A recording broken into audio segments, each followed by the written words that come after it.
நம் தேவனாகிய இயேசு கிறிஸ்துவினால் உங்களுக்கு கிருபையும் சமாதானமும் சந்தோஷமும் உண்டாவதாக.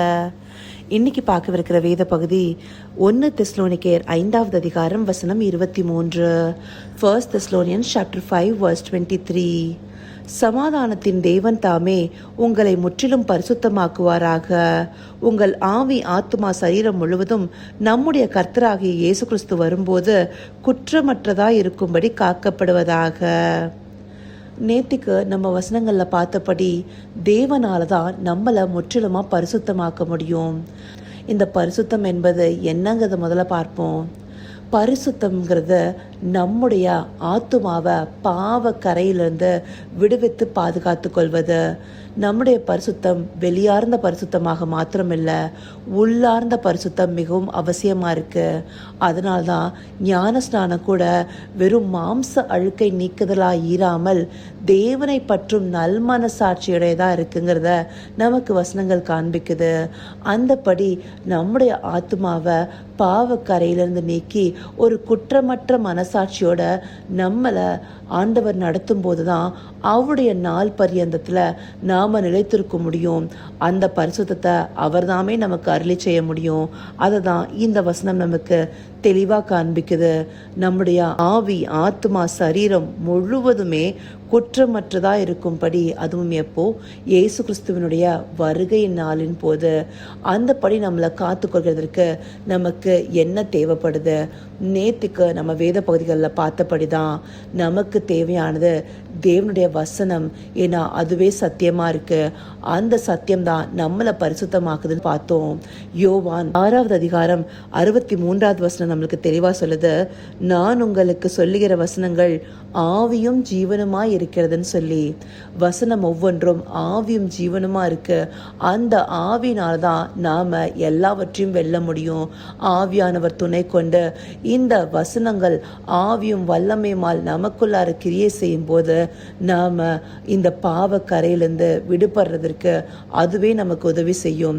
எபிரேயர் 4வது அதிகாரம் 12வது வசனமும் இதுதானே சொல்லுது, தேவனுடைய வார்த்தையானது ஜீவனும் வல்லமையுள்ளதாயும் இருபுறமும் கருக்குள்ள எந்த பட்டயத்திலும் கருக்கானதாயும் ஆத்மாவையும் ஆவியையும் கணுக்களையும் ஊனையும் பிரிக்கத்தக்கதாக உருவ குத்துகிறதாயும் இருதயத்தின் நினைவுகளையும் யோசனைகளையும் வகையறுக்கிறதாயும் இருக்கிறதுன்னு சொல்லியிருக்கு இல்லையா? அந்தபடி அவருடைய வசனம் ஒவ்வொன்றும் இருபுறமும் கருக்குள்ள பட்டயமாக நம்மளுடைய யோசனைகளை கூட வகையறுத்து நம்மளை சரியான பாதைகளை நடத்துகிறதா இருக்கு. அவருடைய வசனமே நமக்கு ஆவியின் பட்டயமா இருக்கு. அதை எடுத்துக்கொண்டே நாம ஆவியில போர் செய்கிறவர்களாய் இந்த மாம்சத்தை ஒடுக்கி ஆவிக்குரிய யுத்தத்துல வெல்லக்கூடிய தன்மையை பெறுகிறவர்களாக இருக்கிறோம்.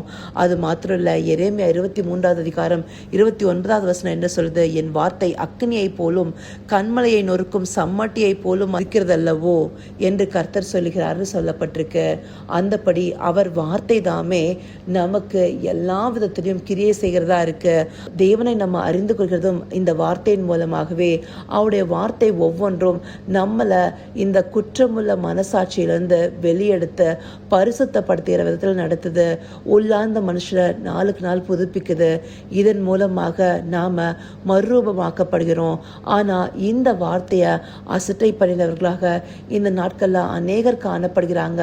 சத்தியத்தை அறிவீர்கள், சத்தியம் உங்களை விடுதலையாக்கும்னு வசனம் நம்மளுக்கு தெளிவா சொல்லுது.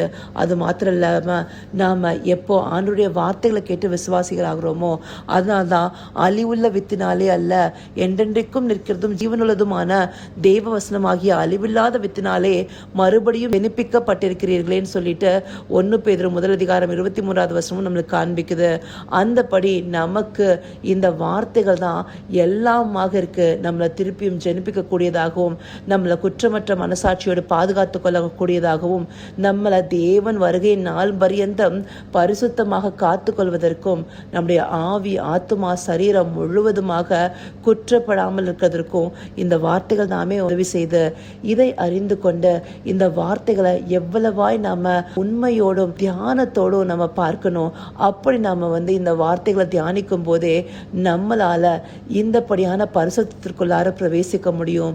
இதை அறிந்து கொள்ளும். முக்கியமா 1 தெஸ்ஸலோனிக்கேயர் 2வது அதிகாரம் 13வது வசனம் கடைசி பகுதியில் கூட நம்மளுக்கு கொடுக்கப்பட்ட இந்த வார்த்தைகள் தேவ வசனமாக ஆவினால் அருளப்பட்டிருக்குங்கிறத நம்ம அறிந்து கொண்டு விசுவாசிக்கும் போது அது நமக்குள்ளார பலன் செய்கிறதா இருக்குன்னு சொல்லப்பட்டிருக்கு. அப்படி நமக்கு பலனூட்டும் வார்த்தைகளை அனுதினமும் நாம கற்று தேர்ந்து கொள்ளணுங்கிறதே தேவனுடைய விருப்பமாக இருக்கு. இதை காண்பித்த தேவனுக்கு நம்ம நன்றி செலுத்துவோமா? கர்த்தாவே, தேவாதி தேவனே, உமக்கே இந்த வேலை நன்றி செலுத்துகிறோம் ராஜா. அப்பா, உம்முடைய வார்த்தை எங்களை பரிசுத்தப்படுத்துகிறதாய் தகப்பனே, எங்கள் ஆவி ஆத்துமா சரீரம் முழுவதையும் குற்றமற்றதாய் உம்முடைய வருகை நாளில் அப்பா எங்களை ஆயத்தத்தோடு ஸ்திரப்படுத்த எங்களுக்கு உதவி செய்கிறதா இருக்கிறதே தகப்பனே. அப்பா, உம்முடைய வசனம் ஒவ்வொன்றும் ஆவியும் ஜீவனுமாய் இருக்கிறது தகப்பனே. அந்த வசனத்தை அனுதினமும் தியானித்து அப்பா அதை நாங்கள் உட்கொண்டு தகப்பனே எங்கள் ஆவிக்குரிய மனிதனை வளர்க்கிறதுக்கு தேவரீர் எங்களுக்கு தயவு பாட்டுங்க ராஜா. அப்படியாய் அப்பா எங்கள் பரிசுத்தத்தை காத்துக்கொள்வதற்கு நீர் எங்களுக்கு கிருபை செய்வதற்காய் நன்றி தகப்பனே. சகலவித துதி மகிமை கனம் யாவும் ஒருவருக்கே செலுத்துகிறோம். இயேசு கிறிஸ்துவின் மூலமாய் வேண்டிக் கொள்கிறேன் பிதாவே. ஆமென், ஆமென்.